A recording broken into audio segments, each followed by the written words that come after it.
Dicen que Rómulo y Remo fueron los fundadores de Roma, dos gemelos que mamaron de una loba hasta que se hicieron lo suficientemente fuertes como para crear uno de los imperios más longevos y crueles de la historia.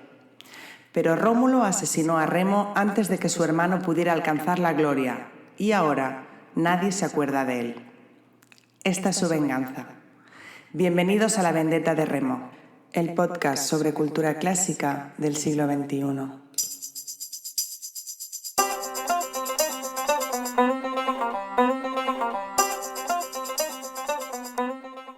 Capítulo 24. Aquí hay gato encerrado. Los animales en la antigua Roma. Hola, hijos de Remo, ¿cómo estáis? Si recordáis, la semana pasada estuvimos hablando sobre criaturas mitológicas y sobre el papel que habían jugado en las aventuras de los héroes favoritos de Grecia y de Roma. Quizás os habéis fijado que me encanta ordenar los capítulos por temáticas y es por eso que hoy nos ponemos un poco salvajes para seguir hablando de animales y de la importancia que tuvieron en esa época.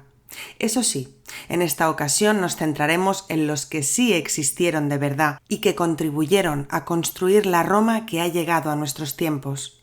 Y es que al igual que nosotros, los habitantes de la época antigua ya contaban con animales para realizar todo tipo de actividades durante su día a día, además de tenerlos como mascotas, por supuesto.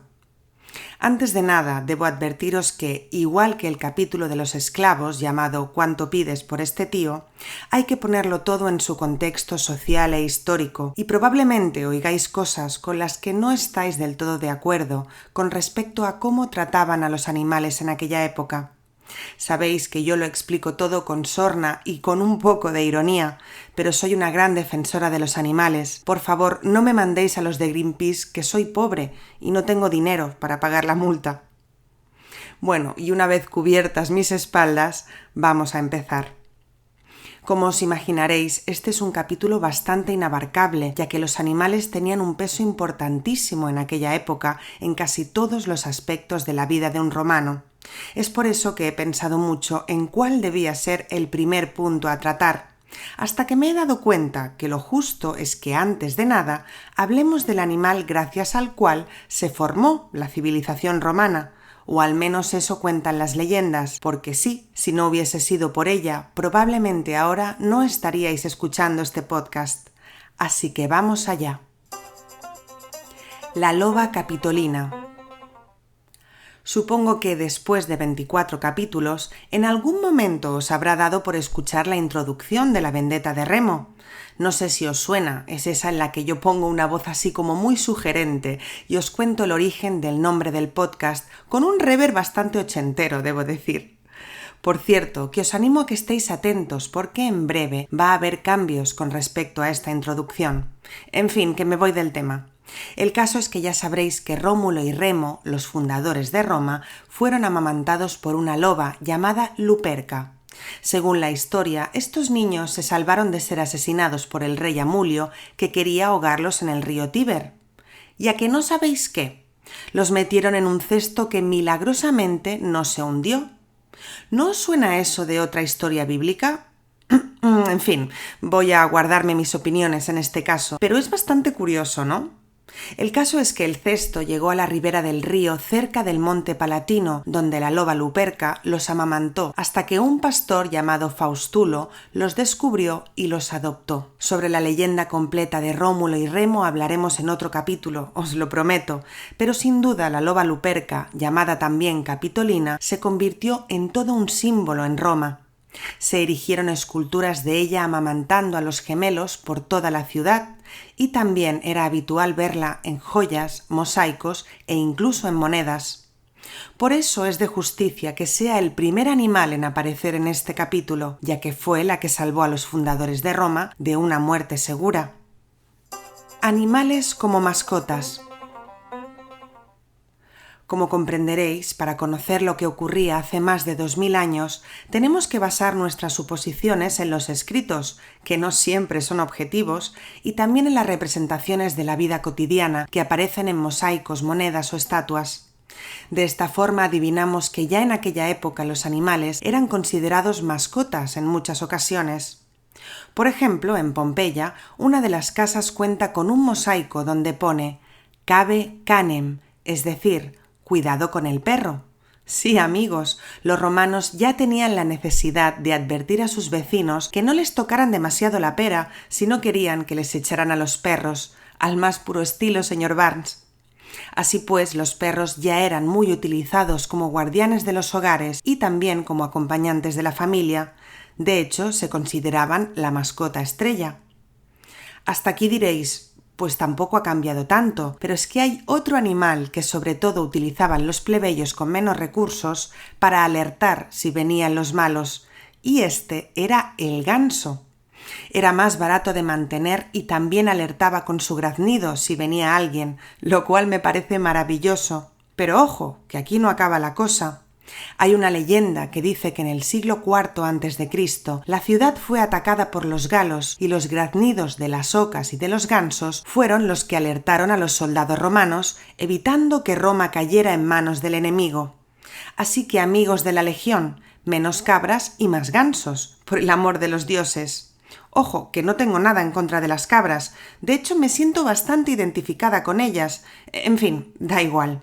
Dejando de un lado la defensa de las casas, los perros también fueron mascotas de las clases más acomodadas de Roma y solían ser pequeños, los perritos falderos de toda la vida, a los que llamaban canis catelli. Eran dóciles, fieles y más sencillos de mantener, además de que hacían compañía a los niños. Ya en aquella época los dueños tenían auténtica devoción por sus peludos compañeros y han llegado a nuestros tiempos algunos de los nombres que les ponían, como por ejemplo tigris, que significa tigre, ferox, que significa feroz, pirra, que significa pelirroja, o celer, que significa rápido. Todos son nombres bastante fieros para perritos que solían ser pequeños. No creo que se ajustasen a la realidad, pero bueno, mejor no voy a entrar en cómo se llaman algunas mascotas hoy en día, porque podríamos hacer otro capítulo solo de eso. Por supuesto, la plebe no tenía perritos que solo les hicieran compañía, ya que necesitaban a estos animales para que también les ayudasen a trabajar. ¿Y qué pasaba con los gatos? Pues en la antigua Roma ya era considerado un compañero en la vida y también en la muerte. Incluso en algunos departamentos del ejército romano usaban su imagen como símbolo en sus escudos.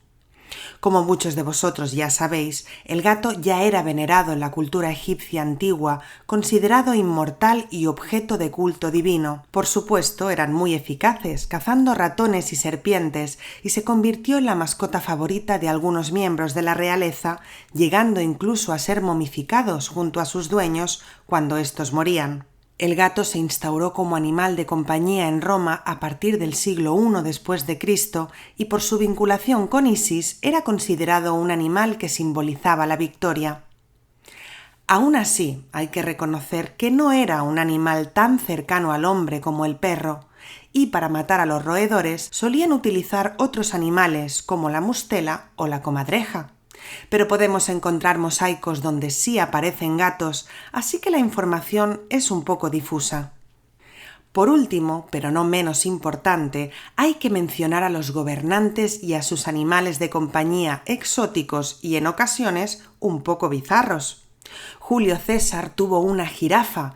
De hecho, fue el primero que introdujo a la jirafa en Europa después de sus campañas en Asia y Egipto tras su affair con Cleopatra. Cuando llegó a Roma la llamaron cameleopardo, al creer que era un cruce entre un camello y un leopardo. Lo más curioso es que el nombre científico de la jirafa es Jirafa camelopardalis, para que luego digan que el latín y la historia no pintan nada en la ciencia.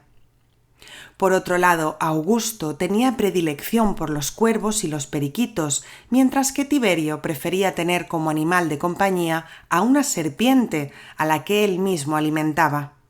Calígula, uno de los emperadores más polémicos de la historia, tenía un caballo llamado Incitatus, a quien nombró cónsul.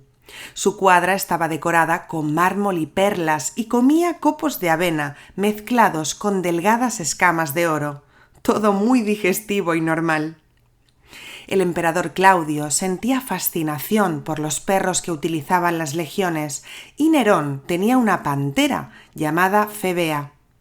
Otros emperadores como Domiciano y Caracalla prefirieron al león como animal de compañía y Valentiniano dormía junto a 2 osas enjauladas a las que llamaba Inofensiva y Lentejuela Dorada.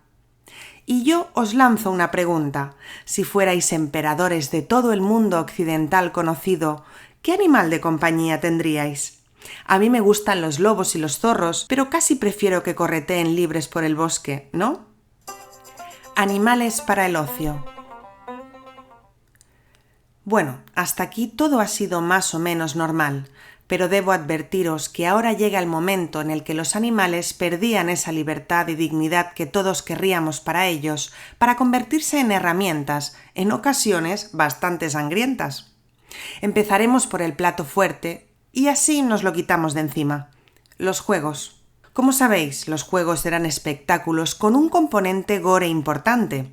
Ya os comenté en el capítulo Que Ridley Scott me perdone que a pesar de que los gladiadores no solían morir en la arena, eso no significaba que los juegos no fueran una auténtica carnicería, y mucho de eso se debía a los espectáculos con fieras. Estos animales solían ser felinos traídos de países exóticos como leones, tigres y leopardos, y formaban parte de un espectáculo llamado venationes. Las venationes tenían lugar por la mañana, antes de las luchas de gladiadores, ya que se consideraban un aperitivo. Nunca mejor dicho, ahora entenderéis por qué lo digo. Algunos de los espectáculos que formaban las venationes eran los siguientes. En primer lugar teníamos las exhibiciones, donde algunas fieras domesticadas realizaban trucos, como por ejemplo tigres lamiendo la mano del domador, elefantes arrodillados ante el emperador o panteras tirando de carros como si fueran caballos. Luego teníamos los duelos a muerte entre bestias. Esto se conseguía hostigando a los animales, atándolos en parejas y azuzándolos con fuego o con pinchos. Sí, ya os he dicho que esta parte no era muy agradable. En tercer lugar tenemos la cacería. Los venatores eran luchadores especializados y básicamente el espectáculo consistía en cazar animales salvajes que no solo eran felinos, también había hipopótamos, elefantes o ciervos. Una vez muertos, el emperador solía llevarse la pieza como trofeo. Y por último, quizás el espectáculo que desgraciadamente más conocemos, el damnatio ad bestias, es decir, los condenados a las bestias. Se trataba de personas que debían perecer en la arena entre las garras de las fieras. Estas llevaban días sin salir de la jaula y sin comer. Se ataba al prisionero a un poste y se abría la jaula del animal, y lo que ocurría a continuación no os sorprenderá. En ocasiones el animal de primeras no se lanzaba contra el prisionero, así que el criador instaba a la bestia azuzándola para que devorara al hombre en el acto. Todo dependía un poco del ambiente que se respirara en el anfiteatro, si el público pedía sangre o, por el contrario, espectáculo. Como todos sabemos, algunos de los prisioneros que más sufrieron este castigo fueron los cristianos, y este tipo de actividades han quedado registradas a lo largo de la historia en escritos y también en representaciones artísticas de todo tipo. Ojito con los romanos, que parecen muy divertidos, pero fueron los creadores de algunos de los castigos y torturas más terribles de la historia. Nunca debemos olvidar esto. Por otro lado, estos animales también fueron utilizadas en otras formas de ocio, como por ejemplo la exhibición. Hay que tener en cuenta que para un romano medio que no había salido nunca de la ciudad, este tipo de criaturas resultaban absolutamente fascinantes. Sin duda el comercio de fieras movía muchísimo dinero y el coste dependía del valor del animal, ya que los leones, por ejemplo, resultaban mucho más difíciles de cazar y de transportar que los jabalíes o los toros. Animales para la guerra. Por supuesto, tras ver el potencial que los animales podían tener en los anfiteatros, también se les introdujo en la guerra. Los más conocidos fueron los molossus, un cánido de complexión fuerte, dotado de colmillos desgarradores, orejas cortas y piernas parecidas a las de los felinos. Es una raza extinta hoy en día, pero se cree que es el antepasado de todos los perros del tipo mastín, especialmente el mastín tibetano y el dogo napolitano. Si tenéis curiosidad, solo tenéis que buscar en Google molossus para que os aparezcan representaciones de la época. Lo cierto es que parece una bestia parda, las cosas como son. El caso es que los convertían en perros soldado, llamados canes pugnaces, perros luchadores. Tenían una gran musculatura y una mandíbula que una vez agarraba a la presa, ya no la soltaba, un poco como yo, cuando alguien es lo suficientemente inconsciente como para darme pastel de chocolate. En fin, se les entrenaba y se les utilizaba en defensa, ataque y enlace. Esto último era bastante trágico, ya que significaba que al perro se le hacía ingerir un tubo de cobre con un mensaje en su interior. Cuando el perro llegaba a su destino, se le destripaba para poder leer el mensaje. A ver, indetectable era, pero un poco bestia, ¿no?, el método. El Molossus era muy fiero y creaba auténtico terror en infantería. Además se le soltaba en jaurías de varias decenas, podía pesar entre 60 y 80 kilos y saltaba para desgarrar y destrozar el cuello del enemigo. Pero esta era solo una de las creativas y siniestras formas de utilizar a los Molossus. También se les solía cubrir con una protección de placas de cuero para estar a salvo de las flechas y a veces se les añadía un recipiente con fuego para provocar incendios en el campo enemigo.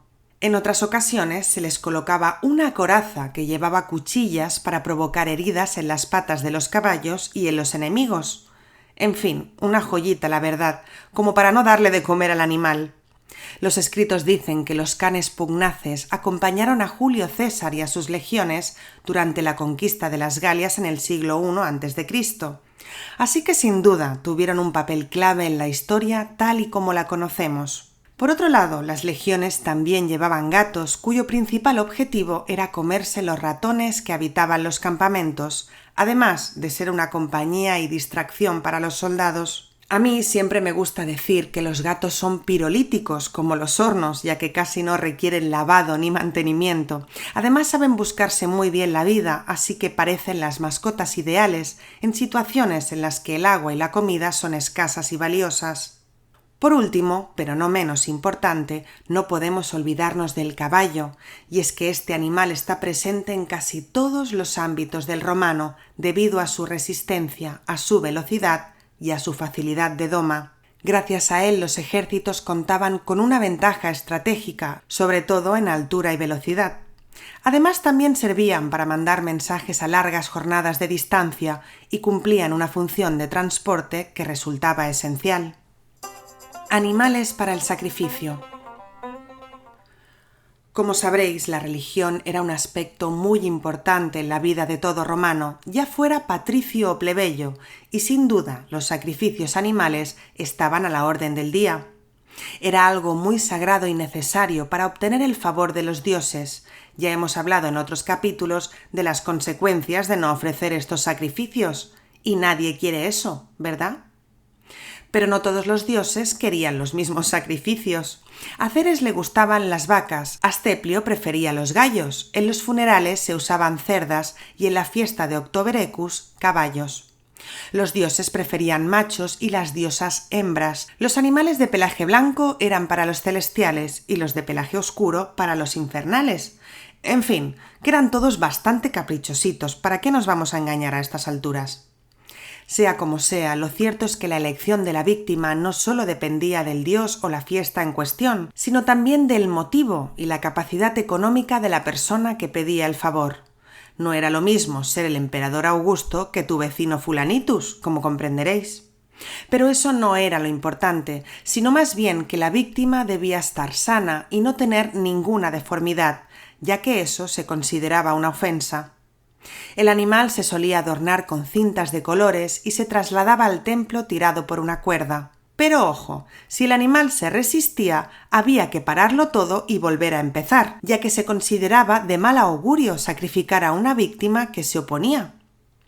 Yo no sé cuánto podían tardar esos sacrificios, pero vamos, cortos seguro que no eran, porque hay animales que son bastante tozudos. Una vez en el templo el animal era ofrecido al sacerdote. Por lo general, el sacrificio se hacía en un altar de piedra a cielo abierto y no todos podían asistir. Por supuesto, ni esclavos, ni extranjeros, ni mujeres. No sé acaso. En fin, me callo porque estas cosas siempre me ponen de mal humor.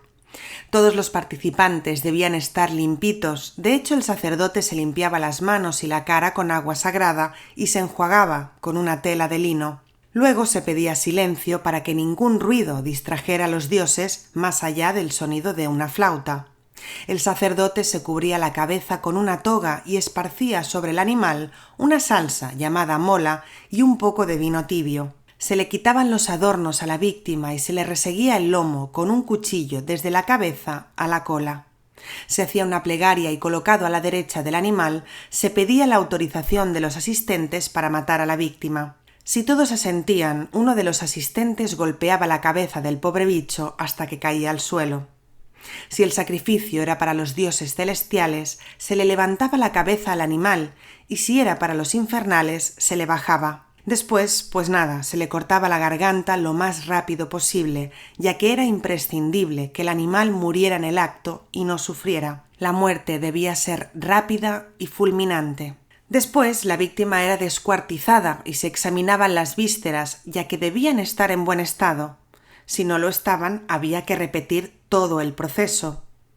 No sé si os acordáis de que en el capítulo A un titán nos encomendamos os expliqué la historia de Prometeo, el titán que nos salvó de morir de hambre gracias a que engañó a los dioses para que se quedaran con las vísceras del animal y no con la carne. Así pues, esta parte se echaba al fuego como ofrenda al dios, mientras que la carne se comía en un banquete ritual que tenía lugar después del sacrificio, que estaban todos muy cansados después de tanto matar y descuartizar.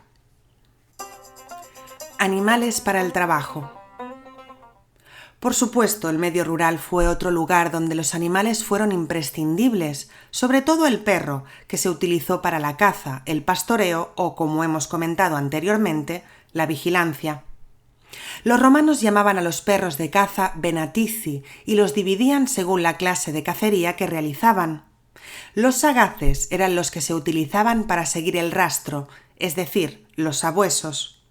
Los celeres eran los utilizados para la persecución de las presas, sobre todo los lebreles. Y los pugnaces, cuya raza estrella son los famosos molossus, de los que ya hemos hablado en el punto anterior, estaban destinados principalmente a atacar a las presas y dejarlas secas. Por otro lado, tenemos a los canes pastorales, que se encargaban del cuidado y transporte del ganado y lo defendían de los depredadores. Como veis, la cosa no ha cambiado mucho hasta el día de hoy, siendo el perro un animal muy cercano al ser humano por su fidelidad, su inteligencia y su facilidad para ser adiestrado.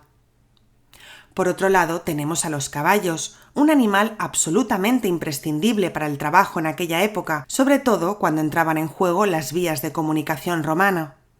Era gracias a los caballos que los mensajes llegaban lo antes posible a sus destinatarios y también servían como transporte, ya fuera de individuos o de carruajes y carretas.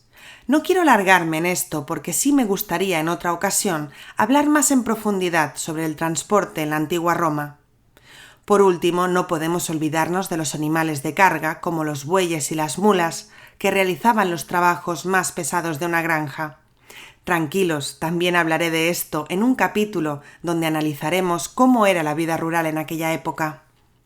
Como veis, no son pocos los usos que los romanos daban a los animales en la antigüedad, y algunos de ellos seguimos conservándolos hasta el día de hoy. Yo no soy quien para ponerme a juzgar a nadie, pero sí es cierto que me gustaría acabar este capítulo con una reflexión. Desde que los romanos azuzaban a las bestias para que se mataran entre ellas en el anfiteatro, han pasado más de 2000 años, años en los que parece que hemos evolucionado, al menos un poquito.